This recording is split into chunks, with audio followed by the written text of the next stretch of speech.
প্রিয় আন্দোলনরত শিক্ষার্থীবৃন্দু, তোমরা যারা আন্দোলন করতেছ তাদের উদ্দেশ্যে বলতেছি, এইচএসসি পরীক্ষার্থীরা বলতেছে কেউ সহজ হয়েছে, কেউ বলতেছে 50-50 প্রশ্ন কমন পড়ছে, কেউ বলতেছে সহনশীল।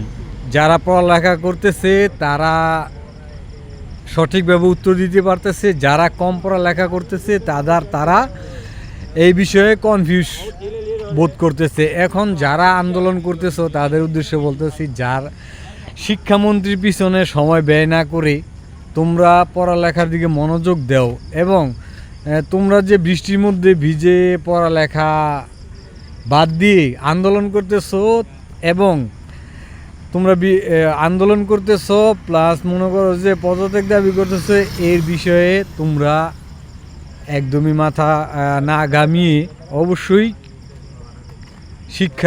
শিক্ষার তোমাদের বইয়ের সাথে সম্পৃক্ত হও, বইকে প্রাধান্য দাও, বইয়ের সাথে আলাপ আলোচনা করো। তাহলেই তোমরা বুঝতে পারবে যে আসলে শিক্ষার কোথায় কোথায় উত্তর লুকিয়ে আছে, শিক্ষার বইয়ের মধ্যে কোথায় উত্তর লুকিয়ে আছে সেখান থেকে বের করতে পারবে, অন্যথায় সম্ভব না। কারণ বাংলাদেশের শিক্ষার মান উন্নয়ন করা অতীব জরুরি। বহির্বিশ্বের সাথে তাল মিলিয়ে আমাদের শিক্ষাটা এগিয়ে নেওয়া উচিত। সেই বিষয়টা যদি শিক্ষামন্ত্রী ফোকাস করে তাহলেই আলহামদুলিল্লাহ।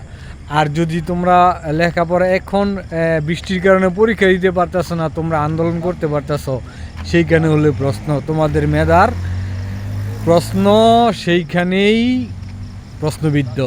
আর কিছু বলতে চাই না।